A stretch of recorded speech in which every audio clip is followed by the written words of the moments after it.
दिल्ली के सफदरजंग अस्पताल में ब्लड कैंसर से पीड़ित एक 9 वर्षीय बच्चे का बोन मैरो प्रत्यारोपण किया गया। यह सफदरजंग अस्पताल में बच्चे के बोन मैरो प्रत्यारोपण का पहला मामला है। बोन मैरो प्रत्यारोपण के बाद बच्चे के स्वास्थ्य में सुधार है। उसे अस्पताल से छुट्टी मिल चुकी है। फिलहाल डॉक्टर ने उसे फॉलोअप में रखा है। सफदरजंग अस्पताल प्रशासन के अनुसार बच्चे को हाजकिन लिम्फोमा की बीमारी थी। ब्रेन मैरो प्रत्यारोपण की इस बीमारी के स्थायी इलाज 2 वर्ष पहले ही सफदरजंग अस्पताल में ब्रेन मैरो प्रत्यारोपण की सुविधा शुरू हो गई थी। अब तक इस अस्पताल में 4 वयस्क मरीजों को ब्रेन मैरो प्रत्यारोपण हो चुका है, लेकिन अस्पताल प्रशासन ने बताया कि किस तरीके से उनके लिए इस बच्चे का इलाज चैलेंज था। आइए डॉक्टर के द्वारा सुनाते हैं आपको। ये बच्चे आसाम से आए हुए थे और हमारे पास लगभग 2 साल पहले आए थे। उस समय में इन्हें हमने पहली बार इनकी डायग्नोसिस बनाई कि इन्हें हॉजकिन्स लिम्फोमा है, और उसके बाद सारी ट्रीटमेंट करके इनको लगभग क्योर करके फिर अपने घर चले गए। लेकिन 1 साल बाद फिर यही बच्चा अपना रिलैप्स लेके वही कैंसर दोबारा लेके हमारे पास आए, और इस बार हमने उनको फिर से भर्ती किया और इनका बोन मैरो ट्रांसप्लांट करके इनकी विगत सप्ताह इनका हमने छुट्टी किया है।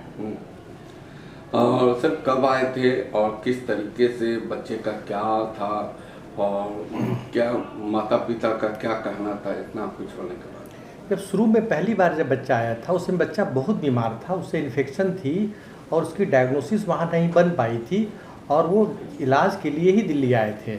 और जैसा हमेशा होता है, जब माता पिता को ये बताया जाता है कि आपके बच्चे को इस तरह की एक बीमारी है, एक हॉजकिन्स लिम्फोमा है, हम उन्हें काउंसलिंग करते हैं, समझाते हैं, तो शुरू में माता पिता को बहुत दुख होता है, डिनायल होता है।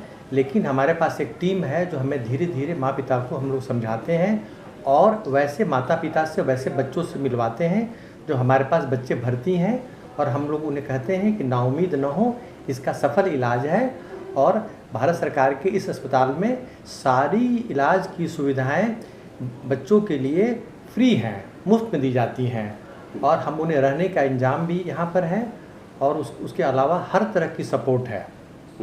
किस तरीके से कितने डॉक्टर की टीम थी, इसका श्रेय किनको जाता है सर?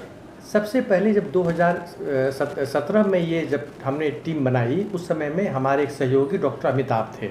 उन्होंने ही ये बोला कि सर क्यों नहीं एक अलग से हम डिवीज़न बनाते हैं जिसमें केवल कैंसर के बच्चों को इलाज किया जाएगा। उनकी ये इनिशिएटिव थी कि 14 बिस्तरों का एक हमने बच्चों के कैंसर का डेडिकेटेड यूनिट शुरू किया, और उसके बाद धीरे धीरे उसमें सुविधाएं बढ़ती गई, और उसके बाद हमने जो है दिल्ली शहर में दूसरे सबसे बड़े अस्पताल में उन्होंने बदल दिया, जहाँ पर कैंसर के बच्चे पूरे देश से आते हैं, और उनकी सारी सुविधाएं, उनकी जांच, उनका इलाज, उनका खाना, उनके लिए हर चीज़ की सुविधाएं यहाँ पर, इवन सिटी स्कैन, MRI जितनी भी ज़रूरत हैं वो सारी चीज़ें एकदम फ्री में भारत सरकार से मिलती हैं। और थोड़े समय के बाद जब माता पिता को ये लगता है कि इतनी अच्छी सुविधाएं हैं, तो वो धीरे धीरे सहज सरल हो जाते हैं और इलाज करके माता पिता खुशी खुशी घर चले गए। लेकिन हमारे सहयोगियों ने उनको बताया था कि आपको बार बार हमें जांच के लिए आते रहना पड़ेगा।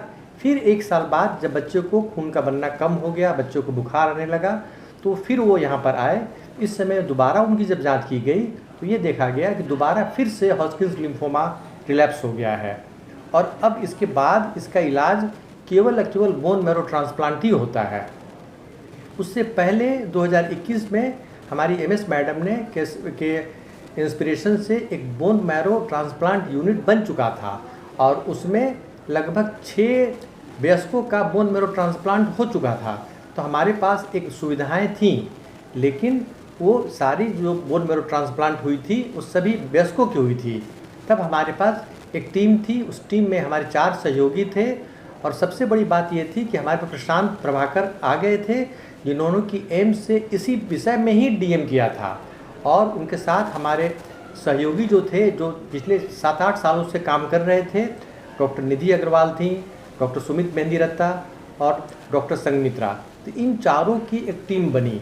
इन चारों ने बहुत अच्छे से एक तालमेल बना के एक टीम वर्क किया, और मुझे ये कहते हुए खुशी हो रही है कि एडल्ट हेमेटोलॉजी के लोग भी, सभी लोग, doctor Sumita Chaudhary, blood bank से डॉक्टर रेखा तिर्की, और बहुत से हमारे सहयोगी थे, सभी लोगों ने मीटिंग किया और ये डिसाइड किया कि क्यों नहीं हमारे पास जब सारी सुविधाएं हैं तो हम इस बच्चे का बोन मैरो ट्रांसप्लांट हम ही करते हैं।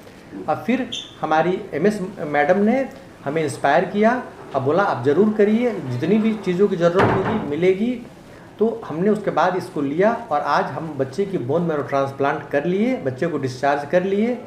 मेरा एक अपना ये कहना है कि एक टीम वर्क है, उस टीम में एक आदमी दो आदमी नहीं, पूरा अस्पताल शामिल हो जाता है। और जब अस्पताल शामिल हो जाता है और जब हमारी टीम ने ये देखा कि हमारी एमएस मैडम, हमारे डीजी सर, सभी लोग हमें इतना इंस्पायर कर रहे हैं, तो हमारे पास नॉलेज थी, हमारे पास वो टीम था, हमारे पास सारी सुविधाएं थी, हमने बोन मैरो ट्रांसप्लांट कर लिया। बच्चे को हमने सफल ढंग से उसको जो डिस्चार्ज कर दिया, बच्चा आसाम पहुंच गया है। मुझे ये बताते हुए बहुत खुशी हो रही है कि सफदरजंग हॉस्पिटल अब उन चंद हॉस्पिटलों में शुमार हो गया है जो कि बच्चों का बोन मैरो ट्रांसप्लांट करते हैं, क्योंकि प्राइवेट में सुविधाएं तो हैं लेकिन गवर्नमेंट सेटअप कुछ ही हैं जिसमें ये सुविधाएं हैं। और सेंट्रल गवर्नमेंट का ये पहला हॉस्पिटल है जहां हमने बच्चों का ट्रांसप्लांट किया। कैंसर का डायग्नोसिस किसी भी माता पिता के लिए बहुत डिवास्टेटिंग डायग्नोसिस होता है। ऊपर से जब बीमारी वापस आ जाए तो वो एक दोहरा धक्का लगता है और वो धक्का और ज़्यादा तेज़ होता है मेरे हिसाब से। तो इस बच्चे को हमने, जैसे सर ने बताया था कि ऑलरेडी ये ट्रीट हो गया था, दोबारा से फिर से बीमारी वापस आई तो एक धक्का लगा, हमें भी धक्का लगा, क्योंकि उस समय हमारे पास ट्रांसप्लांट की फैसिलिटी नहीं थी। और ऐसे केसेज में जो कि हाई रिस्क रिलैप्स होते हैं, इसमें एक ही मात्र ट्रीटमेंट ऑप्शन है हमारे पास, बोन मैरो ट्रांसप्लांट। लेकिन तब धीरे धीरे जब यहाँ पे आने के बाद हम लोगों ने, पूरी टीम ने, हमने बातें करी, हमने सब एडमिनिस्ट्रेशन से बात किया कि हम पहले पीडियाट्रिक बोन मैरो ट्रांसप्लांट के लिए आगे बढ़ सकते हैं। तो मैं शुक्रिया अदा करना चाहूँगा हमारे एडमिनिस्ट्रेशन, हमारे एचओडी सर सबका, कि हमें बहुत सपोर्ट मिला कि हम लोग आगे बढ़ सकते हैं बोन मैरो ट्रांसप्लांट करने के लिए। फिर प्लान करने के बाद हमने बच्चे का ट्रांसप्लांट प्लान किया और मुझे बताते हुए बहुत खुशी हो रही है कि बच्चे का हमने सक्सेसफुली ट्रांसप्लांट किया। शुरू में, क्योंकि ये प्रोसीजर बड़ा ही जटिल होता है, पहले आप स्टेम सेल निकालते हैं, उसको आप प्रिजर्व कर देते हैं, प्रिजर्व करने के बाद बहुत तेज़ कीमोथेरेपी देना पड़ता है, हाई डोज कीमोथेरेपी, जिसके बाद बच्चे को एडमिट रखना पड़ता है एक कंट्रोल्ड इन्वायरमेंट में, जो कि बोन मैरो ट्रांसप्लांट यूनिट होता है, क्योंकि बच्चे को इन्फेक्शन का खतरा, दूसरी कॉम्प्लिकेशंस का खतरा बहुत रहता है। तो उसके वजह से बच्चे को हमें एडमिट रखना पड़ता है। तो तकरीबन 1 महीने तक बच्चे को हमने एडमिट रखा और 2 तारीख को हमने बच्चे को ट्रांसप्लांट किया। जो स्टेम सेल हमने प्रिजर्व करके रखा था वो बच्चे को हमने चढ़ाया और तकरीबन जब वो इनग्राफ्टमेंट बोलते हैं कि वो बोन मैरो ले लिया बच्चे के शरीर ने, फिर जब इनग्राफ्टमेंट हो गया इसके बाद बच्चे को हमने सक्सेसफुली डिस्चार्ज किया और तकरीबन बच्चे का स्टे लगभग 1 महीने का रहा और मोर और लेस अनइवेंटफुली ही बच्चे को हमने डिस्चार्ज किया और अभी बच्चा स्वस्थ है। और बाकी लेकिन हम बच्चे को अभी क्लोज फॉलोअप में रखेंगे, अगले 2 से 3 महीने बच्चे हमें दिखाएगा। और जहाँ तक ट्रीट होने के बाद खुशी का सवाल है, तो उनके माता पिता डेफिनेटली बहुत ही ज़्यादा खुश थे, क्योंकि उन्होंने एक तरह से उम्मीद छोड़ दी थी, क्योंकि प्राइवेट में अगर आप ये ट्रांसप्लांट कराते हैं बाहर तो 10 से 12 लाख रुपए लगते हैं, क्योंकि चंद गवर्नमेंट हॉस्पिटल करते हैं तो उनके पास लोड बहुत ज़्यादा है, तो उसमें वेटिंग टाइम बहुत होता है। लेकिन चूँकि ये यहाँ पे हो गया जो कि उन्होंने उतना एक्सपेक्ट नहीं किया था, लेकिन बहुत ही जल्दी एक्सपेडिट करके हमने उस चीज़ को जब ट्रांसप्लांट कर दिया तो उनके डेफिनेटली खुशी का ठिकाना नहीं रहा। और ना कहते हुए भी उन्होंने पूरे हमारे वार्ड में मिठाइयाँ बांटी उनके घर वालों ने, तो हमें भी काफ़ी खुशी मिलती है अगर हमारे बच्चे ठीक होके जाते हैं। कितने घंटे का ट्रांसप्लांट था ये, और जिस तरीके से डॉक्टर की टीम हो या नर्स हो, ये सब मिल के कितने घंटे चली? ट्रांसप्लांट की प्रक्रिया एक्चुअली सारी चीज़ों को अगर मिला दें तो पहले हमें स्टेम सेल निकालना होता है, वो अपने आप में करीबन 4 से 5 घंटे का प्रोसीजर होता है, जो कि हमने ब्लड बैंक के हेल्प से किया, ब्लड बैंक के कंसल्टेंट उनके हेल्प से किया हमने। तो 3-4 घंटे तक हम वो स्टेम सेल निकालते हैं, उसको प्रिजर्व करते हैं। इसके बाद बच्चे को एडमिट किया जाता है और जब बच्चा एडमिट होता है तो हर दिन तेज़ दवाइयाँ चलती हैं, करीबन 6 से 7 दिन तक बहुत ही तेज़ दवाइयाँ कीमोथेरेपी दी जाती हैं, जिसके अपने अलग कॉम्प्लिकेशन है। उसके लिए बच्चे को हमें एडमिट रखना पड़ता है और हमारे सारे नर्सिंग स्टाफ, हमारे सबसे ज़्यादा शुक्रिया अदा मैं रेजिडेंट्स का करना चाहूँगा जिन्होंने दिन रात मेहनत करके बच्चे को मॉनिटरिंग किया।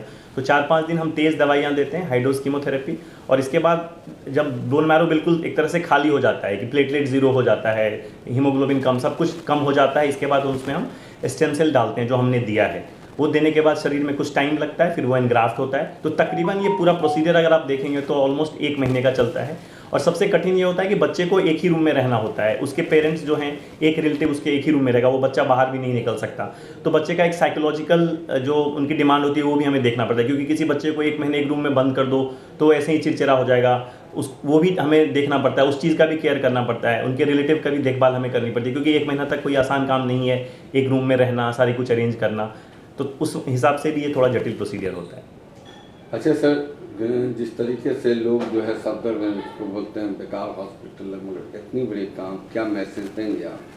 मैं बस मैसेज यही देना चाहता हूँ कि ऐसा नहीं है कि हम सोचते हैं कि सरकारी हॉस्पिटल है ऐसे ही चलता है, बट अगर आप ऐसे देखें तो मेडिकल कॉलेज में हम डॉक्टर हमेशा चाहते हैं कि हमारा एडमिशन सरकारी हॉस्पिटल में हो, क्योंकि सरकारी हॉस्पिटल में जो एक्सपर्टीज़, जो हमें सीनियर्स का गाइडेंस और जो पेशेंट मिलते हैं वो कहीं नहीं मिलते हैं। तो ये कहना कि सफदरजंग बेकार हॉस्पिटल है, बिल्कुल नहीं, क्योंकि बोन मैरो ट्रांसप्लांट जैसी चीज़ें अगर हम यहाँ कर सकते हैं, वो भी विदाउट कॉस्ट, बिना किसी पैसा खर्च के और अनइवेंटफुली हमने कर लिया, तो हम कुछ भी कर सकते हैं।